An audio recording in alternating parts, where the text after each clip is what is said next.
Once again, I'm here with Dan Morgenstern, and the construction is quiet underneath the window. So I thought one of the things we hadn't talked about was the famous women jazz singers who I was sure Dan had some contact with. And the first on my list is Billie Holiday. Well, Billy is the one of the people you suggested, the one that I have the most to say about. I had, of course, I adored Billy, from very early in my, budding interest in jazz, when I started collecting records.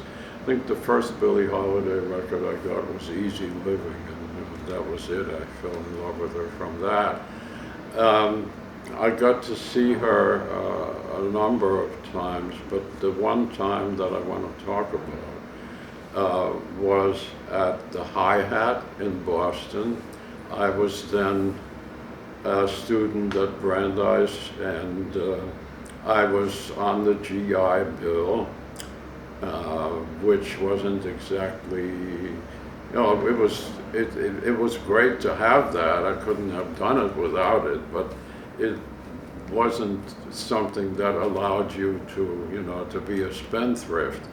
But Billy was at the Hi-Hat, and I really, really wanted to see her. The Hi-Hat was a relatively small club, so I knew that it would be kind of an intimate situation.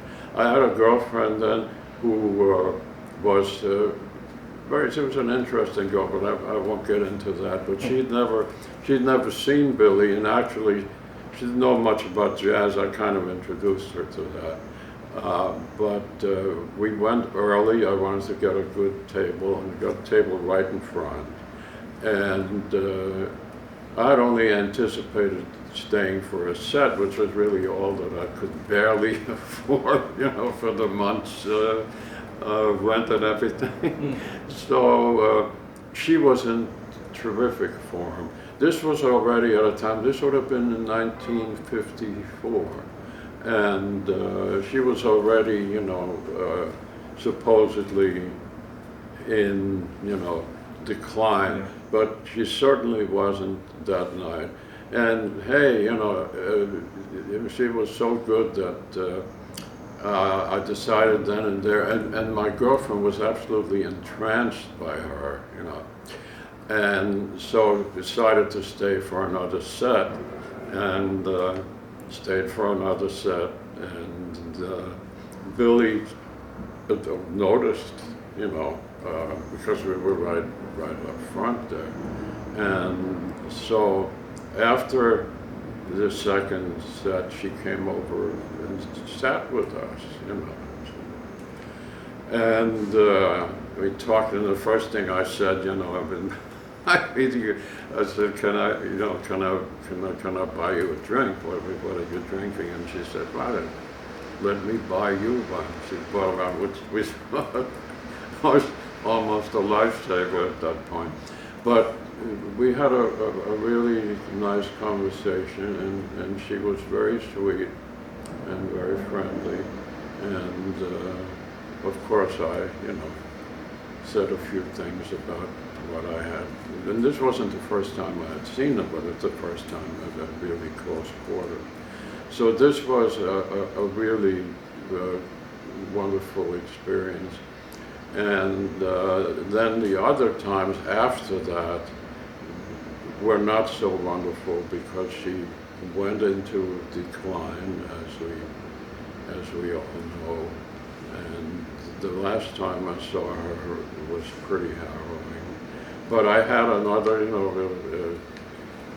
kind of, relatively intimate few minutes with her, and that was a television show which Tommy Flanagan was in the group that was accompanying her, a small group, and it was the show, I think, was hosted by Martha Raye, who was a pretty damn good singer herself.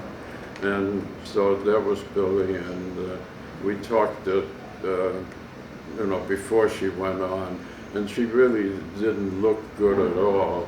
So I made the mistake, but I didn't mean anything by it. I said, you know, I said, how are you feeling? And she said, how are you feeling? You know, so she was sensitive about that.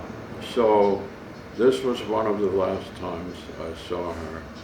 And I remember another thing about that which has nothing to do, but it does have something to do tangentially with women singers, in this case Martha Raye, who said that when she introduced Tommy Flanagan, she repeated the name and she said, Flanagan.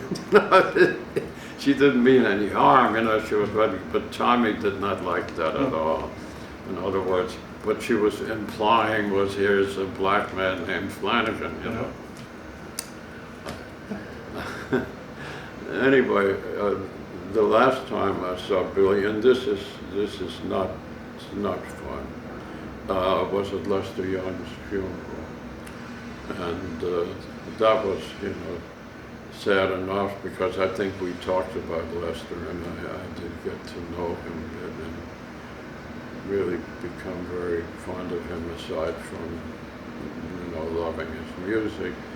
But there it was at Campbell's, and the place was really full of musicians, as I said. And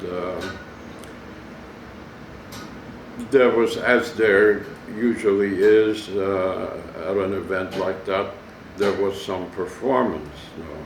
There was Tyree Glenn playing solo trombone on Holy City and stuff.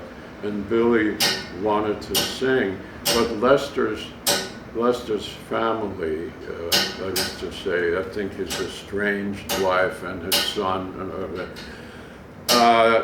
did not want Billie to sing. They didn't want any jazz, apparently. It's one of those, the middle-class black, you know, family there, who never, I think, understood Lester at all.